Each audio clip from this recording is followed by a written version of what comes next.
Cross Politic begins in 3, 2, 1. I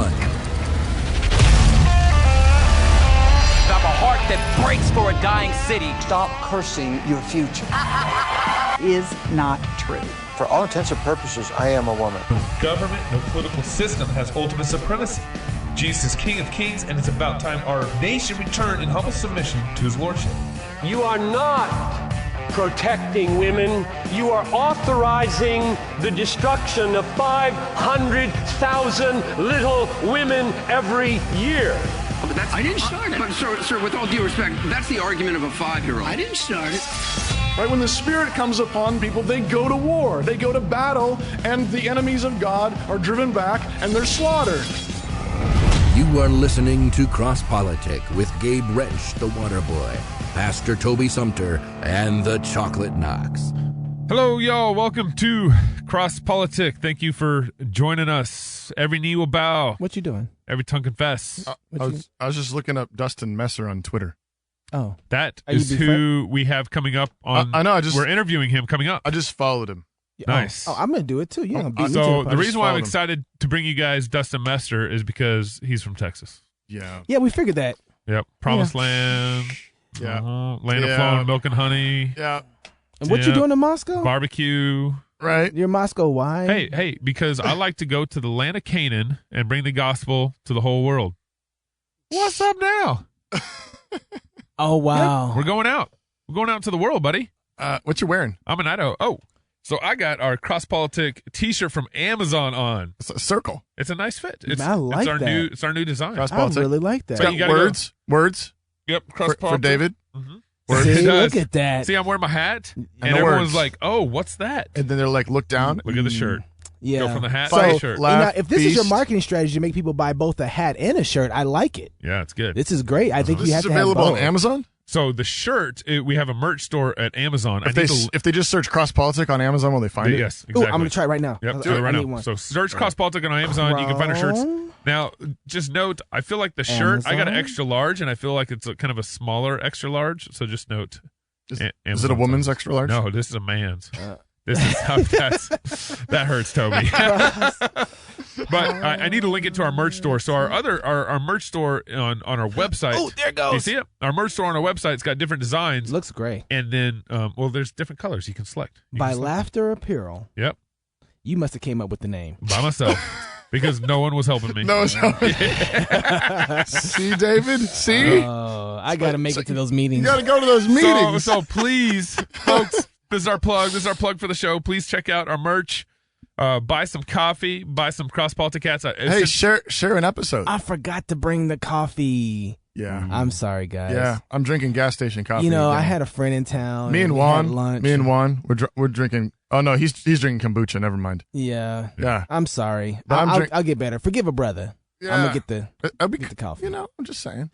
But So right we now, got Dustin Messer coming up. Let's get to some Cross Politic news. One of the things that came out recently, there was this woman who was part of the Marines, and which is a problem already. But she got basically disciplinary action put upon her because she kept writing Bible verses and putting them on her desk, sticky notes. And dead serious. And like one of the Bible verses was Isaiah 54:17, no weapon formed against thee shall prosper. And she kept sticking different Bible verses on her desk. Her supervisor told her to stop. She kept doing it, and so they put her under disciplinary action. What kind of disciplinary action? You know, whatever they have, demote or whatever they do yeah. in the Marines. In the Marines, and she appeals to the United States Supreme Court, and her appeal got rejected. Really? This went all the way to the United States Supreme Court? Yes. And so Wow. is the reason why she couldn't have sticky notes with Bible verses on it because they were Bible verses? Yeah. Like, I mean, if she had been doing like verses from the Quran. So she was reduced in rank and given a bad conduct discharge. Yeah. And so she obviously appealed that, took it to the Was court. the reason why it got rejected because she didn't read the Bible verse about not being in the military? Oh. Oh, you're on that kind of day. Ouch. You that on gas that. station coffee is potent. The Supreme Court was like, honey, you aren't obeying the Bible either. You're being selective. Yeah. There's a verse here that says that a woman shall not carry the weapons of a man. Yep. Well, I guess if God wants her out the military one way or the other, he's going to have it. Yeah. No, but you're saying, though, it's based on, it's like religious. They're saying, like, you can't. And when I say the Supreme Court rejected it, they decided not to review the case. Okay, so they let the lower court Yes. ruling stand. Yeah, they punted. Yeah. There you go. But the reason why I bring that up is because recently the British leader of the Liberal Democrat Party, I got a little video clip I want to play from him. To be a political leader, especially of a progressive Liberal Party in 2017, and to live as a committed Christian, to hold faithfully to the Bible's teaching has felt impossible for me. Now, So he just said real quick, to be a political leader and hold to the biblical teaching is starting to become impossible to me. Right. I'm a liberal to my fingertips, and that liberalism means that I am passionate about defending the rights and liberties of people who believe very different things to me. There are Christians in politics who take the view that they should impose the tenets of their faith on society, but I have not taken that approach because I fundamentally disagree with it. It is not liberal, and actually it's counterproductive when it comes to advancing the gospel. Even so, I seem to have been the subject of suspicion because of what I believe and who my faith is in which case we are kidding ourselves if we think we yet live in a tolerant liberal society. And that's why I have chosen to step down as leader of the Liberal Democrats. Yay! So I applaud him. I'm grateful. That's Tim Farron. Tim Farron.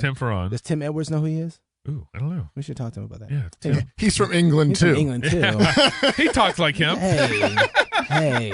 It's like I get it. So I'm pushing it off to Tim. So, do you know Dustin Messer? He's also from Texas. Yes. He actually does. That works. He talks better than I do, though. I was going to say his accent is a lot more Yeah. consistent, I think, than from. So go ahead. Yeah. So what do we think about this guy? Well, so somebody's charging him with trying to push his Christianity into his politics, and so he's stepping down to assure them that's not happening, and he's not doing that, right? He said I can't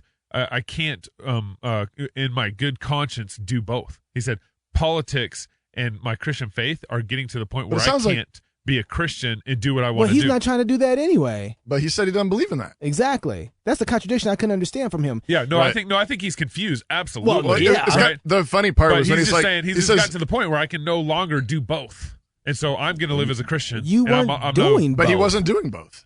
You weren't, and if you were doing both, he said doing both according to his conscience, obviously, is what he's arguing. I can't do both now according to my conscience, and so I'm going to keep my Christian convictions, and I'm going to step down as a Liberal Democrat leader. I didn't hear him saying that. I mean, I only heard that clip. Yeah, I heard him saying. I heard him saying that he's stepping down because people are accusing him of trying to do that, and he's standing there saying, "Look, I wasn't even trying to do that, but since I'm being held in suspicion, I'm going to step down." Yeah, I see what you're saying, and I mean, I don't know how I can agree with that. I'm working on my interviewing skills. You're trying to parse. I'm like, come on, man, you're wrong. You're parsing. That's good. Well, I guess at the very beginning, he just said that I'm keying off more of the statement at the very beginning where he said, our politics, my role as a politician is no longer compatible with me being a Christian. That's what he said at the beginning. But I mean, I agree with what he said towards the end is exactly that. Yeah. He was trying to argue, because he contrasted himself with these other Christians who are trying to impose Christianity on the culture, and he says, "I don't believe in that. Yeah, I am the kind of Christian who holds my faith devoutly, but I'm a liberal, meaning that I'm standing here trying to protect all these other views." And the funniest part was the part where he said, "We're kidding ourselves if we think this is a liberal society." And like, no, you're kidding yourself. Yeah, right. Like, we're all kidding ourselves. If like any Christian who thinks you can be a liberal, and you're kidding yourself. Yeah. That's right. Like that, the way that modern liberalism has become, it is built on a foundation of there can't be ultimate standards. Yeah. Right. And Christianity claims that there's ultimate standards. And he would like to argue that there's a neutral ground where everyone can play at. Right. And you can't do that. He's kidding himself. Yeah, he's kidding himself. Right. I still want to meet the Christian that is a Christian and both liberal. Like, I still have yet to meet that person. Right. Now, there's kind of an old school liberal. You got to understand. I mean, there has been like an evolution of the term. I don't even like that word. I know you don't. But go ahead. Classical liberalism. We can use basically it for the sake of the argument. But I mean, so like classical liberalism had more to do with individual freedom and liberty. Yeah. Basically they still held to family values. Are you kind of like a Reagan marriage. Democrat? Is a Reagan Democrat kind of like those guys? But what's happened is if we're talking about the freedom of individuals, that's grounded on the fact that God made the world and God makes individuals and gives them distinct desires, gifts, abilities, and so on. Right, sure. Then we can talk about it. Yeah. Well, and we can talk about ways of protecting individual freedoms. Yeah. But what happened was in the, I don't know, I can't remember the exact dates, but basically over the course of the 20th century with feminism and egalitarianism and so on, and the losing the foundation of Christ, losing the foundation of at least even just sort of a generic like God, any kind of absolute standard. Now everything becomes a power play. Yeah. Everything is a matter of just throwing your weight around. It'd be preference and power play. Yeah, but what happens then is that you have to, and this is what happens with like, this is the difference between even I would say like an older view of civil rights, for example. Mm-hmm. I'm looking at you. Yeah, I see. Because you might be interested in this part of the conversation. Just a little bit. Yeah, but there was an older view of civil rights that based equality and protections before law based on like we're made in God's image. Right. But after that, there became sort of this Black Power movement that was saying not only there's no standard anymore. All it is basically it's like two sumo wrestlers. Mm-hmm. It's like professional wrestlers in a ring. Tug of war. Everybody's trying to get their own piece of the pie of freedom and equality and rights, and power and power, right? And power, and so that's why it's not under if God is creator and if standards exist, if there is such a thing as justice and equality, then we can actually all come before the bar of justice and have things decided. But if that bar is gone, then it's just a big food fight. I think another descriptive word instead. What's that look for? No. I'm. Are you? I thought you were. Oh no! I thought you were going to come after me. Come on, man! Come on! Yeah, drink enough of that rock star. No, come on! I'm thinking. Oh, what? I'm thinking. I think another word, descriptive word for power is also coercion. Mm-hmm. We have a government that no longer rules off morals, no longer rules off family values, no longer rules off of basically biblical values is where we'd want to go. And so eventually, if you get away from God, all you have is coercion to force people to do one thing or another. And ultimately, democratic society, that's how things get done. 51% tell the 49% what to do. That's not just a democratic society. The Republicans are acting like that too. Oh, absolutely. Yeah, I mean, the Republican side is thinking the same thing. We got our side in. Now it's time to push everybody our way. We use the military. Yeah. Democrats use federal power, and even conservatives are doing. Even the Republicans do that. Republicans do that. But I'm just saying, we definitely focus more on like military coercion than. Well, we have world dominion in mind. Yeah. At least we're doing the exact same thing. We're just saying, hey, we should do it over in Iraq too. But here's what I would like to see is try to work as hard as you can as a society to get as far away from coercive maneuvers as possible. Yeah. So in other words, stop making me pay for your kids to go to our local public school. In order to do that, you have to have something called grace. I was just going to go there. Are you going to go there? Well, yeah, because everybody's trying to do the same thing. Right. Everybody's trying to figure out how to get their thoughts pushed, right? Yeah, right. And so everybody's in the same battle, but the difference is that there's always got to be blood. Yeah. Right? Unless blood has already been given. Unless blood has already been given, right? And that's where grace comes from. That's exactly. And knowing that there is not only that there's a standard, but that God who gave us that standard has come into the world, is at work in the world, that's right. Is at work in people, is at work in families, is at work in societies. And so you can be patient Yeah. And you can trust the God who's at work in the world is blessing you and watching out for you. And you can work hard and you can be generous and you can share and so on. And also recognize that, God's at work and he's putting We'll talk more about this in the last segment. What was the guy's name? Tim? That was Tim Farron. Tim Farron. This is why if you're in England, you should be happy that this guy is stepping down. Because if you're a Christian, since he is not promoting the blood of Jesus Christ as atonement for people, he's not going to get anything done for you anyway. Because the kind of pluralism that he wants, he can't have unless it's built on the blood of Christ.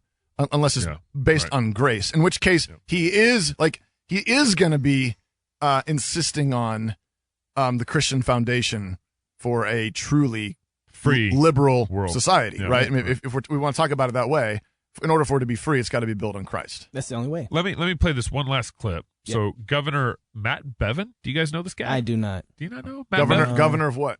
Well, that's what I'm seeing if you guys know. Governor of Kentucky. Oh. Yeah. I was Texas. No, that's Abbott. Governor Abbott.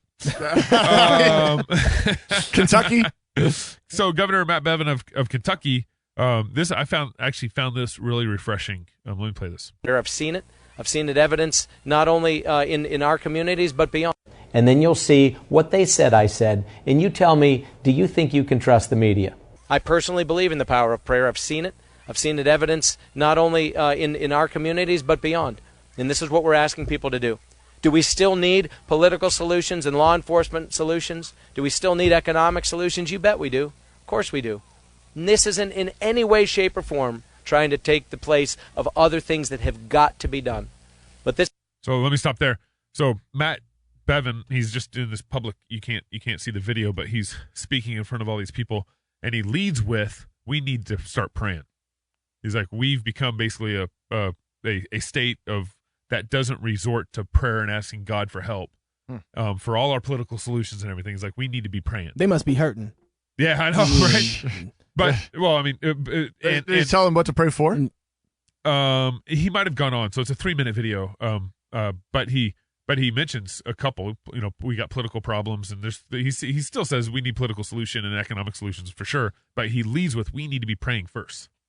And the whole media you heard at the very beginning of this clip.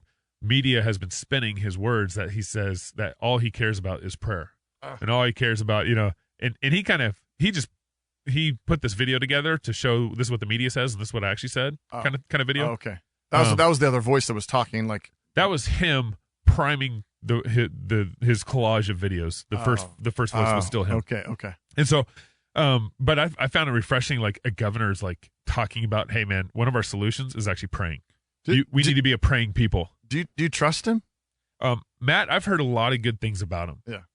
He's people in the South start talking about church and God and prayer. Yeah. And I don't believe them.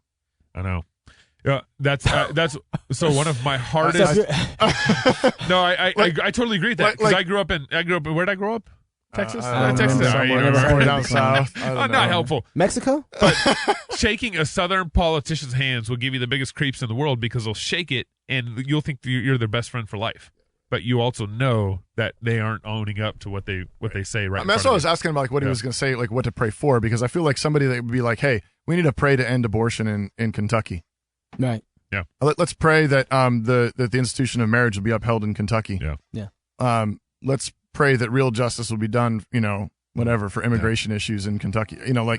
That's then I'm like, okay. He was just defending right. Yeah. Prayer in general. But but like, was it Obama who said God bless Planned Parenthood? Yeah. Yes. Yeah. Right? I mean, like, God bless, who are we praying to? Which God are we praying to? Yeah. And what are we praying for? Yeah. Planned Parenthood? Dustin Messer next on Cross Politic. Get ready for him. He's from Texas. Next on Cross Politic.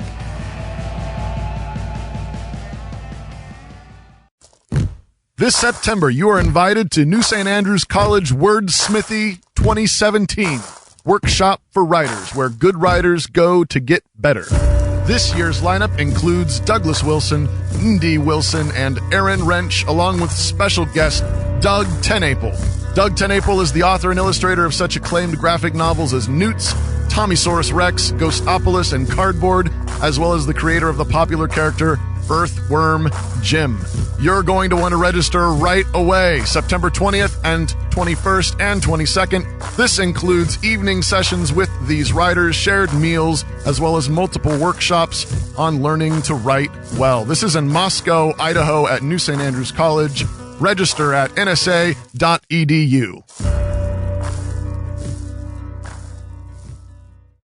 For 21 years and counting, New St. Andrews College has sought to obey Christ's Great Commission to disciple nations and build him a house, not just in Jerusalem, but throughout the world. Not with stones and mortar, but with living stones. We build and fight. This is the task of a Christian liberal arts college, to equip students with the tools to build and fight. And this is our joyful task as we seek to graduate leaders who shape culture through wise and victorious living. To learn more, check us out online at nsa.edu/explore.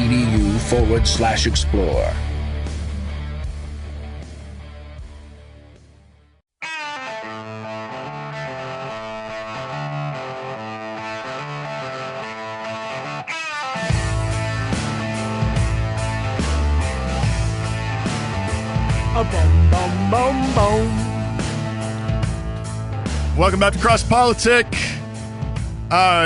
Gabriel, what kind of sunflower seeds are those? This interview is brought to you by David's Jumbo Sunflower Seeds, Buffalo Ranch style, man. I don't know if Buffalo I don't Ranch. know if I'm baseball down. season. I'm not so down I just with Buffalo Ranch. Want to start chewing? I'm baseball season. not down with Buffalo Ranch. What is baseball season? Do people still watch that? Shut up, David. Huh? Oh. Okay. Hey, I don't know. We got a special guest. Yes. Our special guest is Dustin Messer. He teaches theology and worldview at Legacy Christian Academy. He's a senior fellow of theology and culture at the Center for Cultural Leadership. That's important. Wow. He's also an associate pastor at Christ Church, PCA Church in Carrollton, Texas. My gracious, this is like he's studied like everywhere in the world. Not Moscow. La Salle University, Boyce College, Covenant Seminary. You went to Covenant. Yeah. Wow, he's written a whole bunch of stuff. It says he's published by a host of organizations. That's a lot. An army of organizations. He's not published on our blogazine. Right. We need to correct that, Dustin. Alliance of Confessing Evangelicals, Gospel Coalition, Circe Institute, Ethics and Religious Liberty Commission, Mere Orthodoxy, Theopolis Institute. Hey, Dustin, it's great to have you on the show. Thank you, guys. You forgot to mention that I'm from Texas. But thank you anyways. No. Yes, amen. Amen, Dustin. We didn't forget. We actually didn't forget. We didn't forget. No. we know. Okay, good. We know how Good. much you Texans like to brag, so we knew you were going to bring it in with that anyway. Yeah, right. Hey, it's not bragging. It's humility because it's the promised land. That's what it is. Is abortion illegal in Texas? Ooh. Uh-oh. I'm just wondering, this is the promised land and all.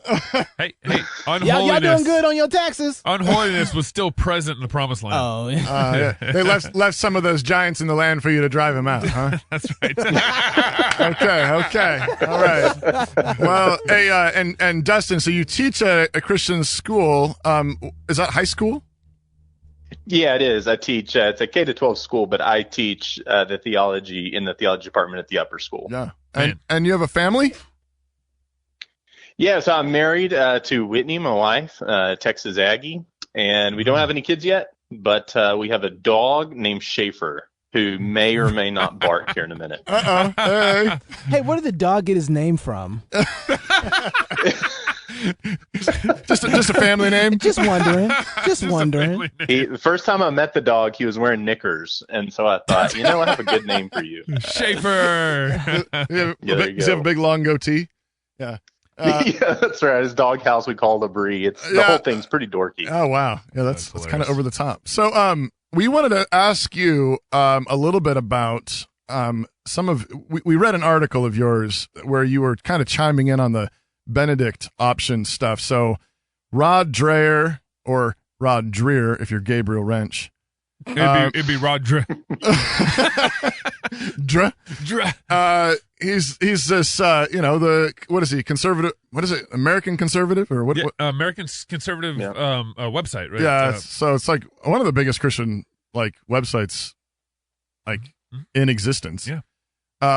He wrote this book called The Benedict Option, and you were chiming in on it a little bit in this recent article.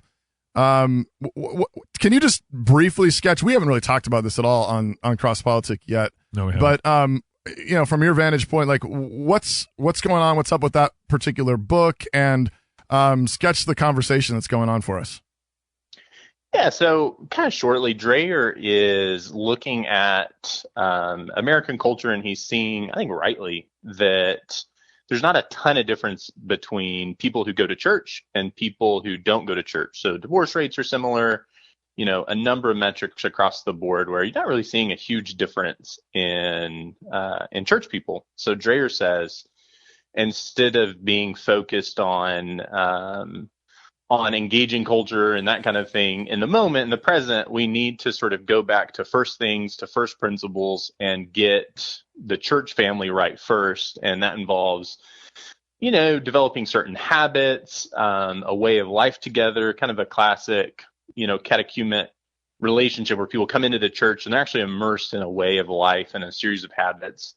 So that there's actually something to hand down. We don't just have this sloppy, sort of Manila faith that has no real transforming power, which I really appreciate a lot. In the article, I think, and Rod has been, I've never met him. He's quoted me before really nicely, and I really appreciate a ton that he's written. Yeah. But my fear is that it might be used to evade Christ's call for us to take, to bring all of creation under his lordship, right? And to engage in the arts and all sorts of things. Now, specifically, what did you read in the Benedict Option that kind of made you kind of see maybe, hey, there's some retreatist mentality that we shouldn't be having? Yeah, I think that he orders ecclesial life and then sort of cultural engagement in sort of timed ways so that you do one and then you do the other.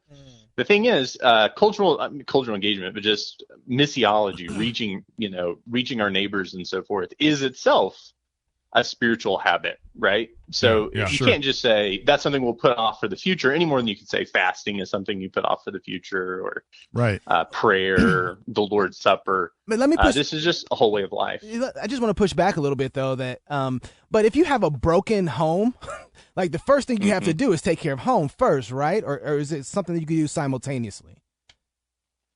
Yeah, no, that's a totally fair point. And I think the Benedict Option has a lot of helpful correctives in it.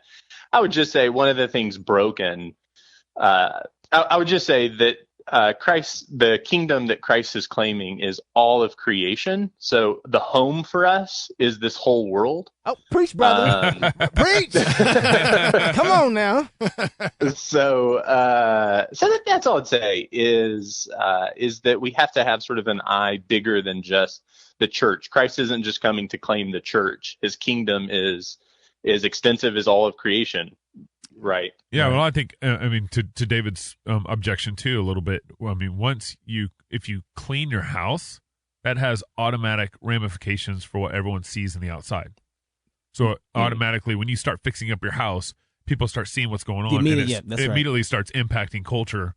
Just the very fact that you're cleaning your house, repairing it, working on the siding on the outside. But there's also a sense in which the gospel requires you can't act. So I know this is an analogy, but you can't. Let's run with it. You actually let's get it all the way out. You can't actually clean up your house unless you're actually reaching out, unless you're actually engaging the world around you. And so, maybe that's what you're getting at, Dustin, is that you kind of have to do both simultaneously because there's sort of a symbiotic relationship between the church and its place in the world. And are you kind of referring to like Galatians 6:1? You who are spiritual, go and restore those who are not being spiritual. So be spiritual first, and then go and restore those who are not being spiritual. Well, if the central act of the church is worship, we come in to worship. We're called to worship, and we bring with us ourselves, and we offer to God all that we are.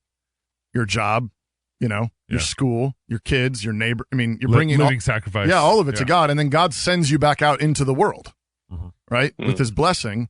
And so you can't. You don't just get to stay there, Or you have to go out, and that means you've got to go out and engage your neighborhood. You got to engage the city council. You got to engage the abortion clinic down the street. You got to engage those things because God sent you out. But right. So just to push back again, why am I finding myself the one always pushing back? You guys push back a little bit. If you find that, I mean, maybe this is part of the point, which is if you find that you proclaiming something, the fruit of what you're proclaiming isn't found in your community, what's the first thing you should be doing, though? I don't know what. So, like, if you're proclaiming to, hey, you know what, the gospel is meant to repair and keep people together, and then the person says, but you guys' divorce rate's the same as ours. Right.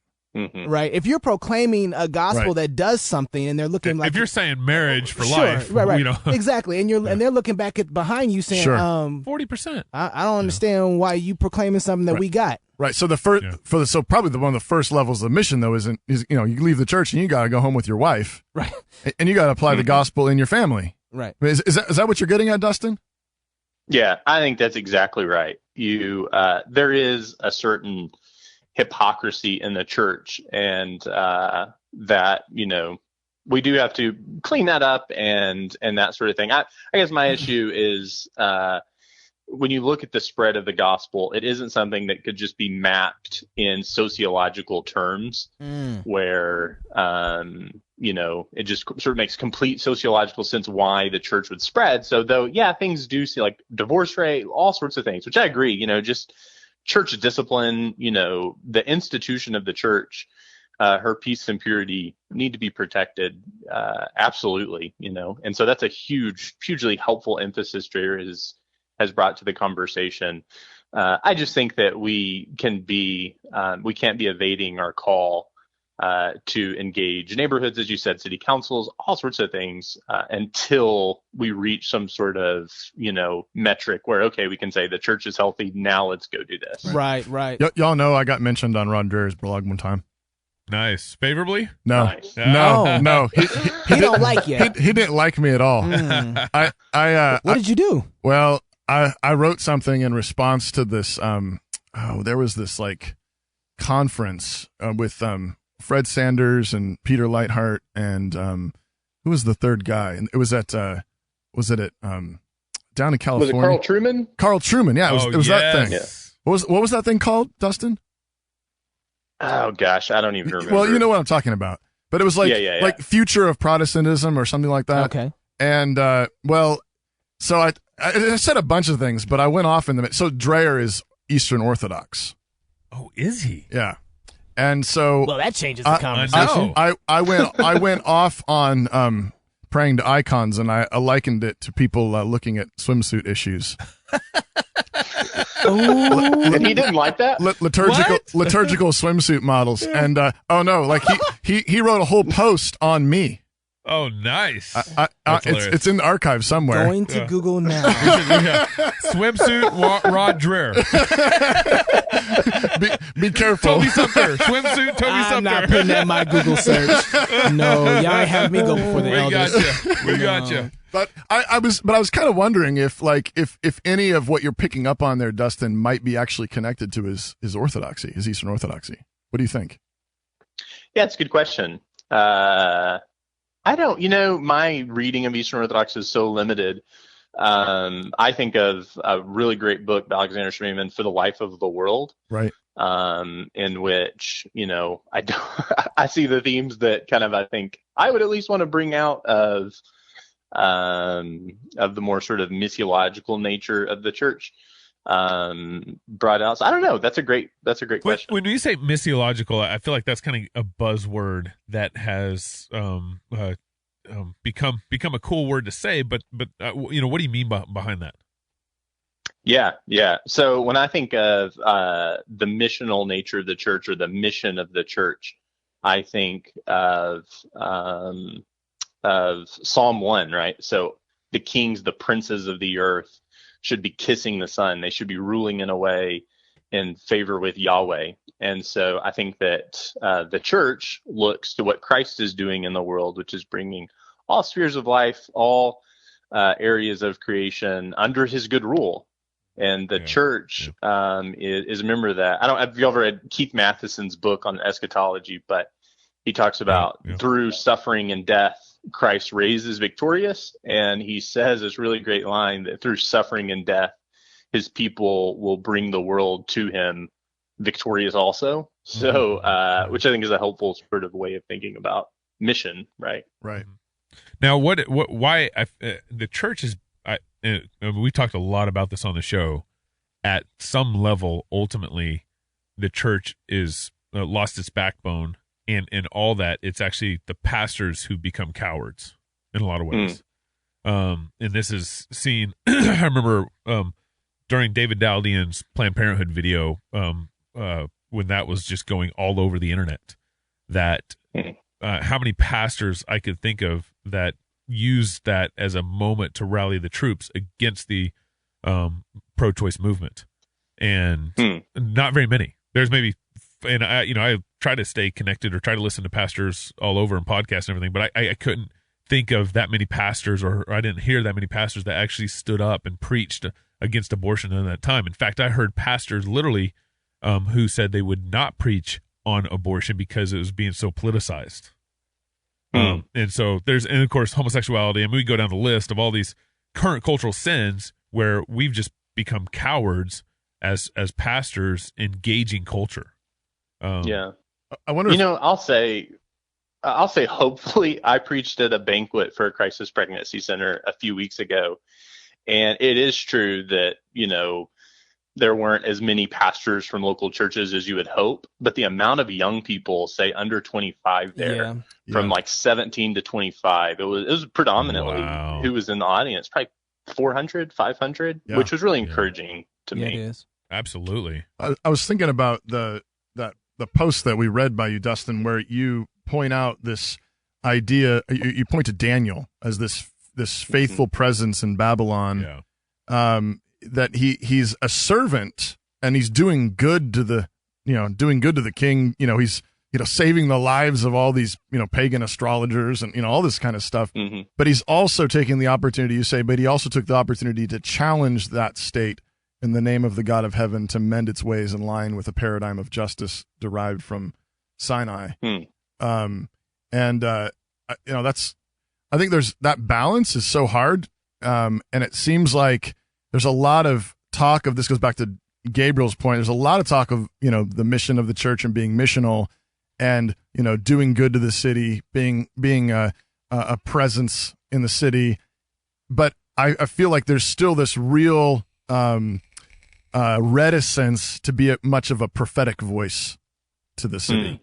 Are you, again, I mean, maybe abortion is where we get closest to that, but even as Gabriel's pointing out, it seems like it's still, we haven't hit our stride. Yeah. No, I think that's exactly right. And going back to my dog for a minute, or actually from going back to Francis, to Francis Schaeffer. I knew he had a first name. Schaeffer is invited by Harold O.J. Brown, actually, to come give some lectures in Boston. Yeah. Kind of, I think 1978 or something. He's lecturing and he reads a poem from a nihilist, and I'm reading his biography, and it says, everybody in the room starts laughing because it's kind of a silly poem. It's, obviously sort of ridiculous, and they're secularists and so forth. And Schaeffer stops midway through and with a tear in his eye says, the person who wrote this poem, apart from Christ, is damned. He's going to hell. And he says, how can you have that disposition? And I just thought, what a great model of someone who, on the one hand, he's trying to be relevant in a sense, but he doesn't sort of evade the hard doctrines. It's through the hard doctrines that out of love, he's led to engagement. So it is, I think we tend to think, well, let's go engage, but let's put aside the quote unquote political things like abortion or so forth. But when we're genuinely moved by the deep doctrines, deep truths of Christianity, we actually push into them with a tear in our eye, with love, and we encounter them. Yeah. Hey, Dustin, thank you so much for being on Cross Politic. Where can people read your writings at? Yeah, I write for a few organizations, the Gospel Coalition, but mostly I kind of, on a weekly basis, I'm at Kuyperian Commentary, which is Kuyperian.com. And just, where's your church located in Texas? Yeah, we're in. That's a great question. Yeah. So if Dallas is the Jerusalem of Texas, we're just to the north of down about 15 minutes from downtown Dallas in Carrollton, Texas. Bethlehem. There you go. Hey, more Cross Politic when we come back. Thanks again, Dustin. Thank you, man.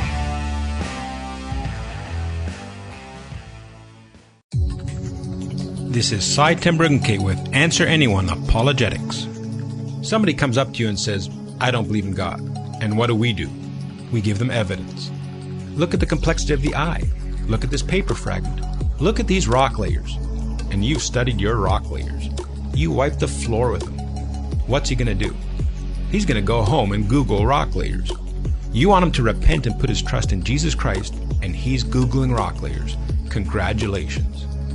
The next day you run into a PhD in geology and he wipes the floor with you.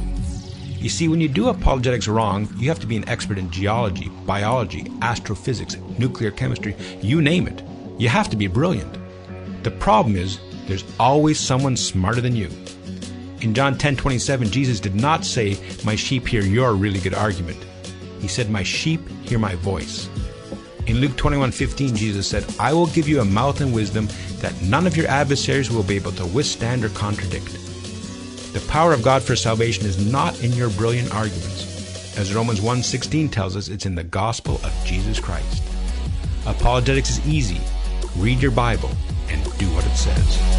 For more apologetic answers, visit AnswerAnyone.com.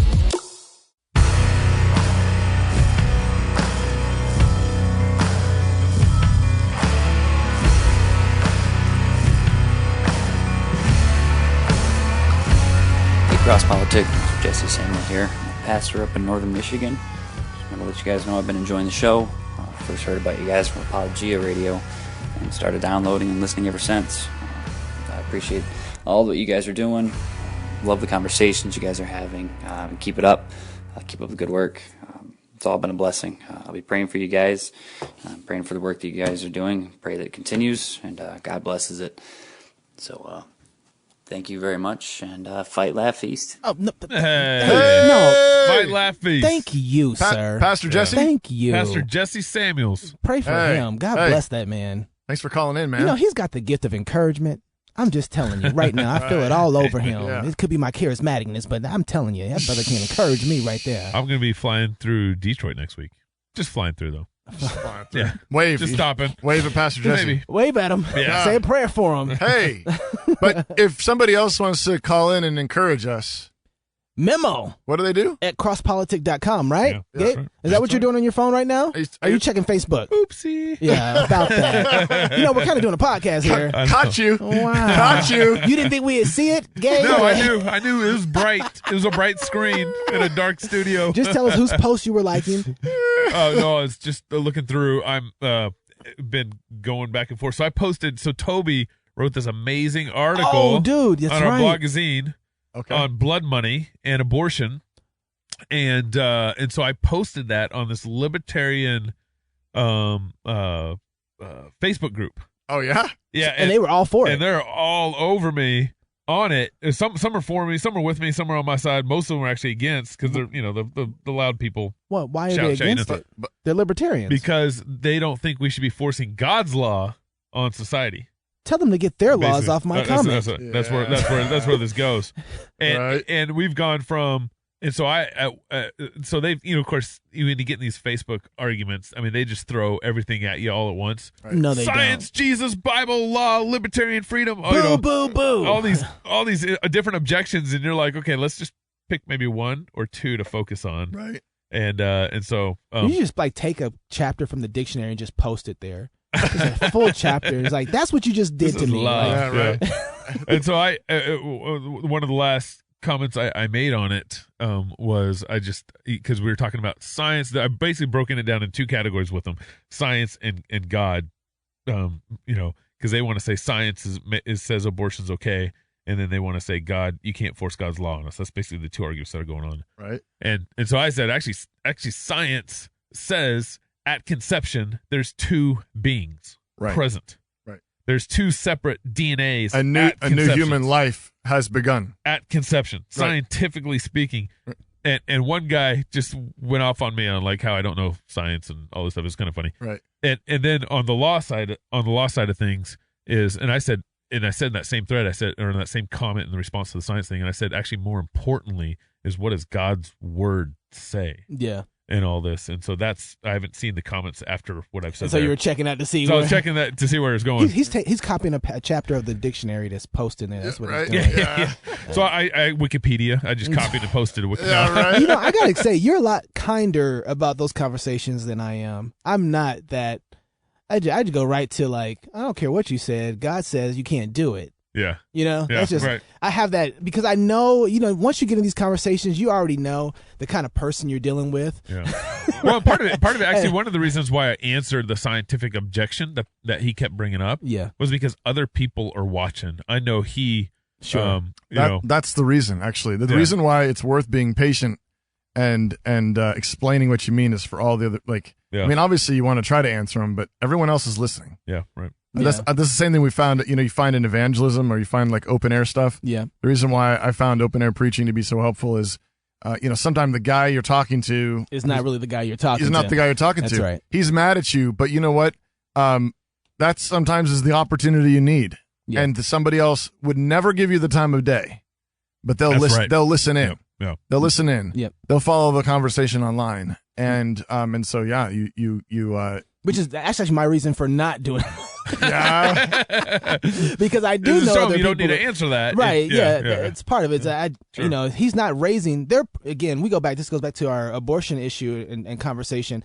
We just can't argue anymore about it's a human being.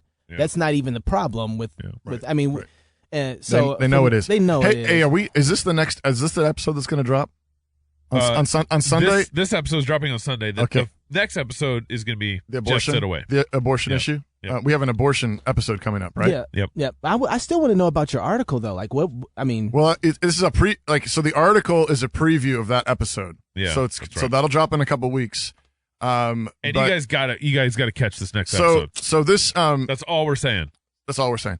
I'll try not to give anything away. No spoilers. Yeah. No spoilers. But no, but the point is the question is that it seems that God has given us a particularly strategic moment in the history of America with regard to abortion, because so remember, before Roe versus Wade, most of the states in the United States had laws outlawing abortion. Right. It was only legal in like 4 or 5 states, and a few other states had it was heavily restricted. Most of them it was just illegal, including Idaho. In Arizona. And then Roe versus Wade happened, and all these pro-life states just rolled over. Buckled. Under pressure. Just rolled over. We will take your federal funding away. Right. So, and I mean, one question I have is we need to go back and do some research is like, was there even an argument? Like, did they even actually threaten? Did anybody actually threaten that? I know. But my point is that, okay, over the last, decade, Washington State, Colorado State have legalized marijuana against federal law. Mm-hmm. Right? You got other states. I think Washington's one of them. There's one over in New England. There's several other states who have said we will not enforce immigration law. City of San Francisco. And there's a bunch of cities and counties as well scattered all. And there's a website. I actually found it this last week when I was working on the article. Sanctuary cities, sanctuary counties, sanctuary states, and you can look it up, and they'll show you a map of all of the places that have declared themselves we will not uphold federal immigration law. Wow. So the government doesn't even have to do any homework. Then the government it's right there. They can know who to target. They're like waving their flag. They're like, hey, look at us. So my point is, why not pro-life? Why don't pro-life states outlaw abortion tomorrow? Okay, tomorrow, outlaw, make it completely illegal. Do what Dan Foreman wanted to do. Or just honor their constitution. Right. So in Idaho, the state constitution says that the intentional taking of unborn life is murder. Yeah. It's in our constitution. After Roe versus Wade, they added a little clause that said, except in cases of abortion. Mm-hmm. And Dan Foreman said, hey, let's just take away that clause and go back to what our constitution actually says. And we can actually vote here to take away that clause. Right. I mean, in Idaho, it's a state Idaho constitution clause that we put in. I mean, we could, I'm just saying states should do it. And then when the feds come and they say, like this is I can't remember what episode we talked about, but there was an instance in Idaho where we actually passed a law that said that doctors. That's the next episode we'll get to. Okay, so this is a preview. This is the trailer. You can tease that part. This is the trailer. We passed a law that said the doctors could not prescribe abortifacient drugs online, over Skype, over Skype, internet. yeah. And then the feds came sniffing around, and Idaho just went limp. Yeah. It was like, oh yeah, right, okay. They didn't even fight it in court. They got the threat from the feds. Yeah, the feds they threatened them. Right, and then Idaho's like, all right, you're right. And so they got back to legislative session and removed it voluntarily themselves. You better stop. No, they did. Yeah. And my point is, why would you do that? Why would you do that in the climate we're living in when Washington is passing laws to legalize marijuana? Yeah. And just doing it, I know why. Because we're in a liberal state, right? And so since we don't have enough conservatives in this state is the reason why they... No. Now, Idaho's full of conservatives. Oh, you're kidding. Full of pro-life, really? Congressmen and senators. Yeah. I had no idea. Yeah, right? But my point, and the point of the article, and I think I would love it for that article to keep being shared. Even if, whatever, if you think the article is a little too stiff for... consumption in every... It's only life. The point that I would say, though, is I agree. I mean, I wrote it that way on purpose. We're talking about human life. But nevertheless, I think we need to get this idea out there. Yeah, absolutely. Start telling pro-life politicians, look, this is the time to do it. Pass the law, and when the feds start sniffing around, you say, no, we're not coming to court. That's right. We're not even going to go to court. We will come to court as soon as you start talking to Washington State about all their pot shops. And you start talking to Colorado about all their pot shops, and you start talking their immigration and all these amnesty. all these amnesty issues. When you start talking to them about their breach of federal law, we'll talk to you. Yeah, and but if I don't even know exactly what's going on with the federal law, but I'm pretty sure that Obama told his AG, his Attorney General, not to prosecute any of this stuff. And right now it seems like that we have a friendly president to the issue. Right. So, that's what I'm wondering. It's like if the state actually says, no, we're not going to do it, come make us. Yeah.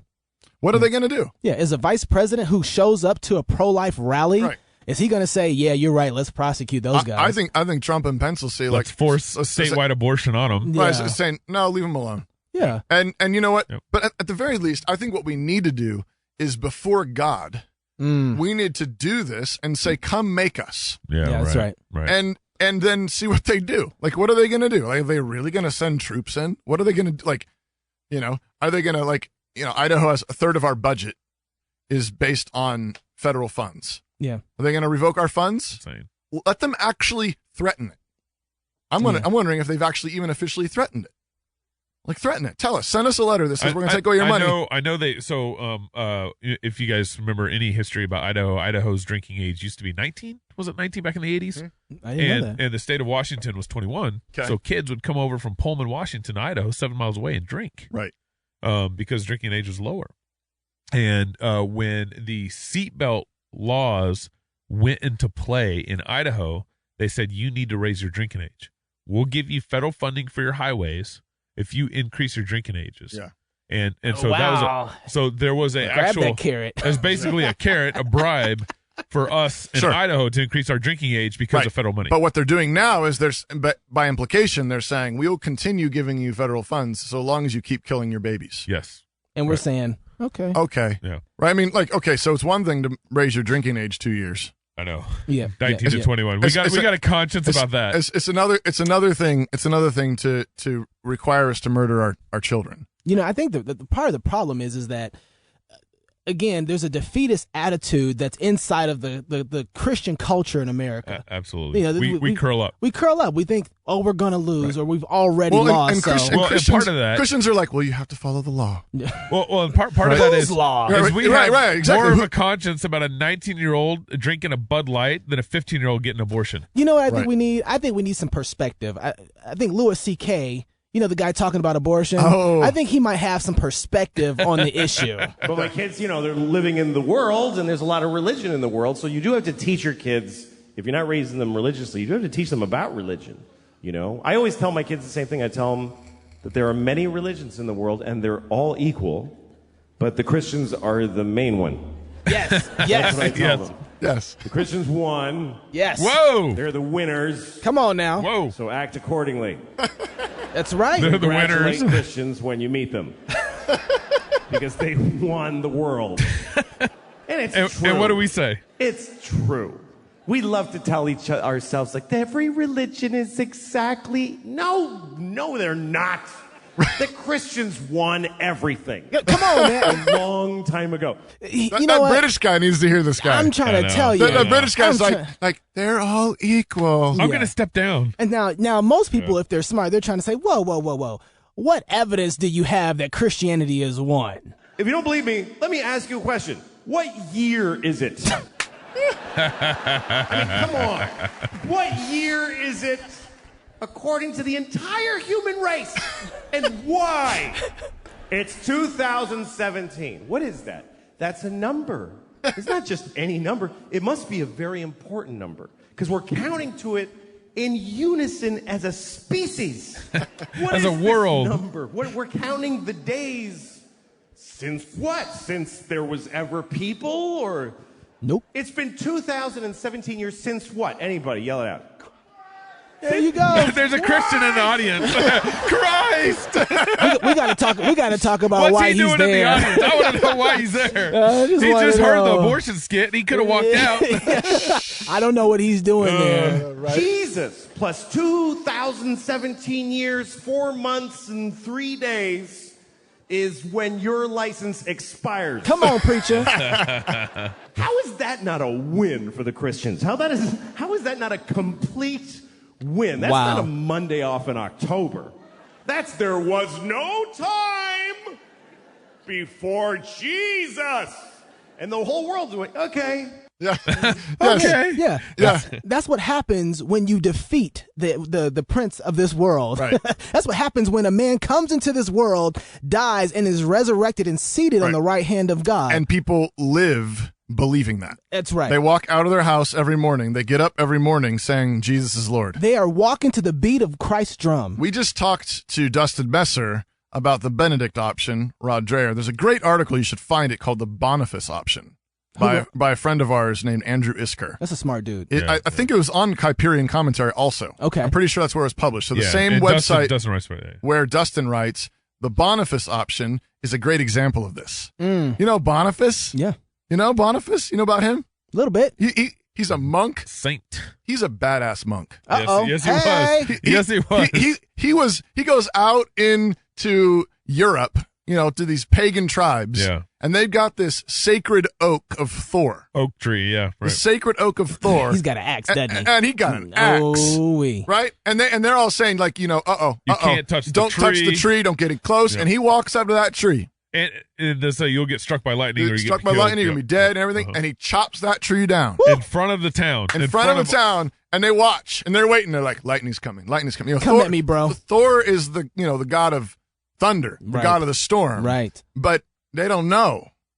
They don't know. And that Boniface I'm using that tree to make my bed so I can sleep tonight. Yeah, he serves the real god of the storm. We got a few trees here in America. We do. We need to chop them down. And we need to go grab that axe. Right. You got to be like Gideon, when he pushing over that pagan idol or altar in the middle of the night. And he did it in the middle of the night. He's still a little. He's a little sissy, timid, but he still did it. But a lot braver than most Americans. That's right. He was still saying, "Come at me, bro." Yeah, right. They knew who it was. Yeah. And we just need some godly men who fear the Lord that are willing to go ahead and say, "Come at me. We're gonna make abortion illegal here. We're not gonna start taking all this money from the feds. And we're gonna go ahead." And the thing is that back to the Daniel example that Dustin gave us, right?